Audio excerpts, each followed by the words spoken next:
Chicken neck বা মুরগির গলা হিসেবে পরিচিত বাংলাদেশের সীমান্ত ঘেঁষা ভারতের একটি অংশ নিয়ে আলোচনা এখন তুঙ্গে। বিশেষ করে বাংলাদেশের অন্তর্বর্তীকালীন সরকার দায়িত্বে আসার পর থেকেই এই আলোচনা চাওর হয়েছে বেশি। প্রশ্ন উঠেছে, ভারত কি আগ্রাসন চালাবে আলোচিত এই চিকেন নেক নিয়ে, নাকি ভারতের প্রাণভোমরা খেত এই অংশের গলা চেপে ধরবে কেউ? ভারতের অত্যন্ত গুরুত্বপূর্ণ এই অংশটিকে ডাকা হয় শিলিগুড়ি করিডোর নামে। চিকেন নেক ডাকার কারণ হলো এর ভৌগোলিক বৈশিষ্ট্য, ভৌগোলিক অবস্থানের গুরুত্ব এবং ভারত প্রজাতন্ত্রের যোগাযোগ, নিরাপত্তা ও রাজনৈতিক বিবেচনায় শিলিগুড়ি করিডোর প্রায় সময় আলোচনার কেন্দ্রে থাকে। ভৌগোলিকভাবে শিলিগুড়ি করিডোর ভারতের পশ্চিমবঙ্গ প্রদেশে অবস্থিত। আলোচিত এই করিডোরের প্রস্থে এটি 22 কিলোমিটার, কোথাও কোথাও এটি আরও কম। চিকেন নেকের দুই পাশে বাংলাদেশ ও নেপাল, এক পাশে সিকিম আর অন্য পাশে ভুটানের অবস্থান। তবে চীন সীমান্ত খুব দূরে না হওয়ায় ভারতের সাথে চীনের দ্বন্দ্বের কারণেই বরাবরই চীনের নজর রয়েছে ভারতের এই ভূখণ্ডের ওপর। আর সে কারণেই চীন তিব্বতের চুম্বি উপত্যকায় তাদের সেনা মোতায়েন বাড়াচ্ছে প্রতিনিয়ত। কেউ না বুঝলেও আমরা আপনার প্রয়োজন বুঝি, আর তাই তো অত্যাধুনিক ফিচার সম্বলিত বিভিন্ন সাইজ আর কালারের 250-টিরও বেশি ডিজাইন অপশন নিয়ে ওয়ালটন স্মার্ট ফ্রিজ বোঝে আপনার প্রয়োজন।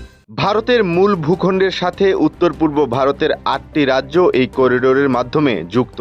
কোনো কারণে এই করিডোর বন্ধ থাকলে আকাশপথ ছাড়া আর কোনোভাবে ভারতের দুই অংশের যোগাযোগ করা যায় না। তবে সিকিম বাদে বাকি 7টি প্রদেশ একত্রে সেভেন সিস্টার্স হিসেবে পরিচিত। অবস্থানগত দিক দিয়ে সেভেন সিস্টার্স ভারতের মূল ভূখণ্ড বা রাজধানী থেকে অনেক দূরে, আর এটিই ভারতের একটি দুর্বলতা হিসেবে পরিচিত। আপাত দৃষ্টিতে শক্তিশালী কারো গুরুত্বপূর্ণ দুর্বলতাকে অ্যাকিলিসের হিল বলা হয়ে থাকে, যা শিলিগুড়ি করিডোর ভারতের অ্যাকিলিসের হিল বলেই পরিচিত। শিলিগুড়ি করিডোর দিয়ে যে রেলপথ গেছে সেটিতে মাত্র একটি লাইন আছে। এই করিডোরটি প্রায়ই ভূমিধস এবং অন্যান্য প্রাকৃতিক দুর্যোগের কবলে পড়ে ক্ষতিগ্রস্ত হয়। এই করিডোর থেকে চীনের দূরত্ব খুব বেশি নয়। কোনো কারণে শিলিগুড়ি করিডোর দখল হলে মূল ভারত ভূখণ্ড উত্তর পূর্ব ভারতের সঙ্গে বিচ্ছিন্ন হয়ে পড়তে পারে।